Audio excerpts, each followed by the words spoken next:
In the opening statement from the chair of the RTE board, Ms. Radley, you state that it appears to you that this was an act designed to deceive, and I think that is the core point. Can I ask, is that view shared by the entire board? Yes. It is. And is that view shared by the executive? Well, certainly in the evidence I've seen, yes, the payments were concealed to Ryan Tubridy, yes. So that view is shared, yes, by the executive also. And I suppose that the crux of it here is who set out to deceive, whether it was an individual, as some would like to portray, or whether it was a number of people that came together to deceive. And I'm not sure we'll get to the bottom of that here at this meeting, but I think that is the crux of the question.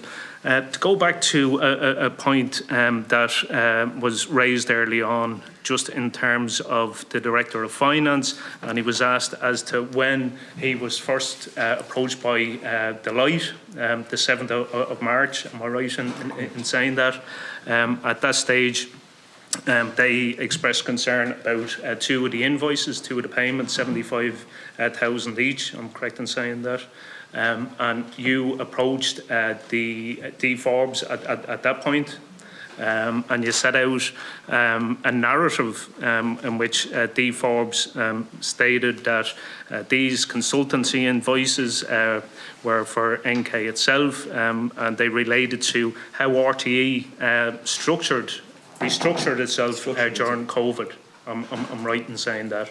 Broadly, yeah. Now, okay. I can't remember the exact detail, but broadly, okay, that's what it was. Was that in writing, or was that? No, verbally, and I communicated with Deloitte's pretty much immediately afterwards.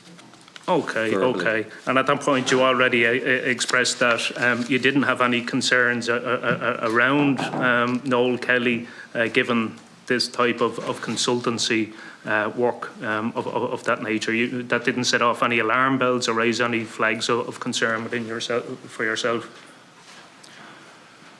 Well, I mean, at that stage, the expenditure had been committed. So I was relaying back what happened at that stage. The purpose of speaking to the Director General was to find out what the background was to this. The payments were to a company controlled by Noel Kelly. Okay, but so it was obvious that they went to Noel Kelly. It's your role as Chief Finance Officer, and if you don't mind, for the record, how much are you paid as Chief Finance Officer? I think that's a private matter. I think we're going to disclose our earnings. We've been asked. Sorry, Chair, just want to intervene here for a minute. The Chair of the Board said that all of those figures are going to be published. And given the fact that you're working for a public organisation, I would expect to hear that answer here today. The Deputy has asked you, how much is your salary? I would expect you to answer that question.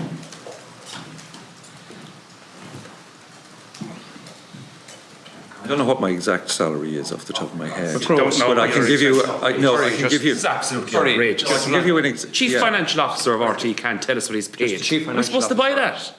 Chief Financial Officer, being asked the question by the Deputy who has the floor, Deputy Brady has the floor. Well, what's your salary? This is extraordinary. Now it's taken over a minute now to get a very basic answer. I would have imagined. We have public bodies in here every week who, senior staff, we can get the figures for their salaries. You don't have any problem. RTE is, transparency, truth, transparency, I have no trust. problem being transparent with Truth, you. transparent and trust. Yeah. It's a very basic question and I expect the answer to it for the members. Okay, I believe my salary is around 200,000 base salary plus a car allowance of 25,000. Gross. But it's in and around that sort of thing. Okay, so 200,000 plus a car allowance. So, okay, yeah. Thank you for that. And look, he's after winding down a lot of my time, Chair. I hope that's noted as well. So you're paid an extraordinary amount of money. So essentially what you became was a message boy for Dee Forbes, the Director General, as opposed to doing your specific role. You took a message directly from the Director General, didn't question it, and brought that back to Deloitte. Is that what you're? Well, I was you're asked telling to us? get an explanation. What more could I have done at that stage? I was asked to get an explanation of what, a more detailed explanation of what. Is it these not your role invoices to relate discover untruths and, proper answers, truthful answers in relation to all financial matters? I think if the issue had come on my radar earlier, absolutely, yes. Okay, That's when it came on my radar, and Deloitte were looking for an answer quickly on that, because we had an audit risk meeting shortly afterwards. Just in relation to that meeting on the 7th of March, you went back to Deloitte.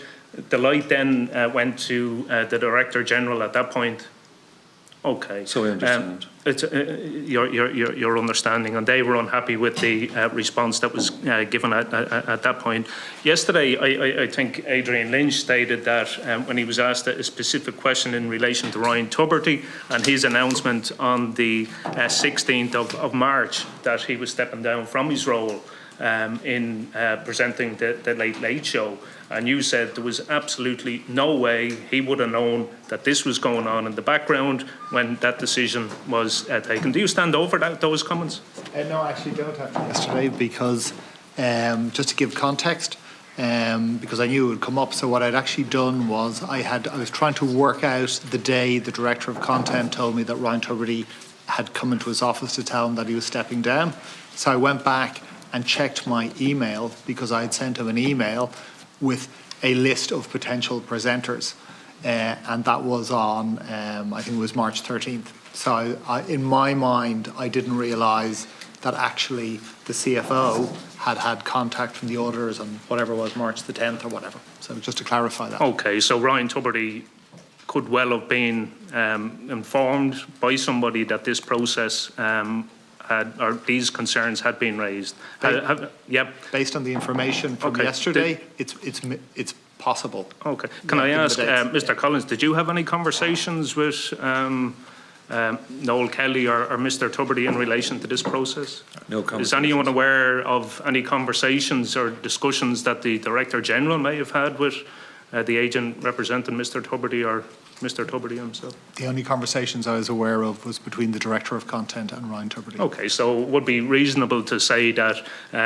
this process, the uncovering of these payments, could well have influenced Ryan Tubridy's decision to step down from his role as presenting the Late Late Show. Again, I'd say it's possible if you look at the information. Yeah.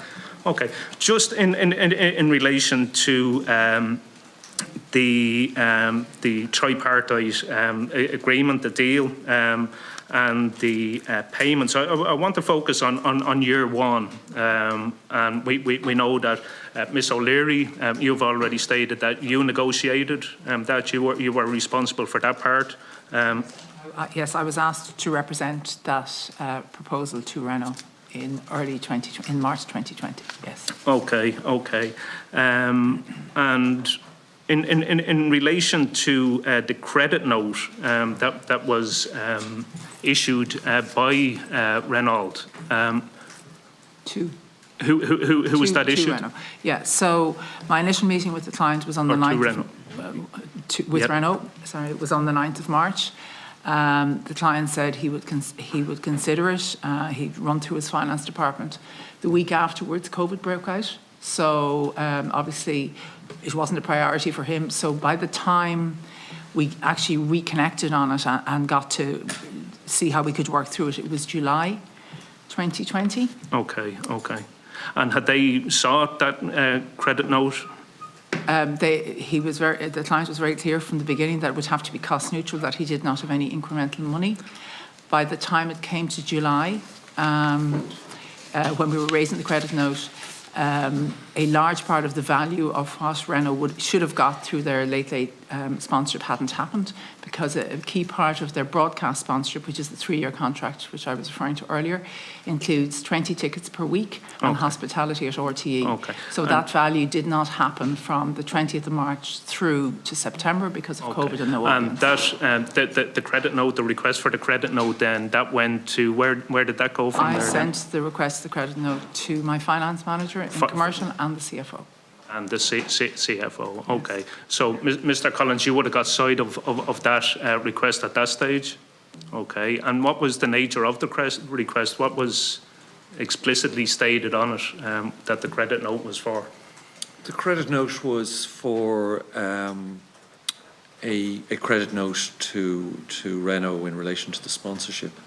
Now, I wasn't in this tripartite or commercial agreement. I wasn't aware of the terms of that. I wasn't involved in negotiating that.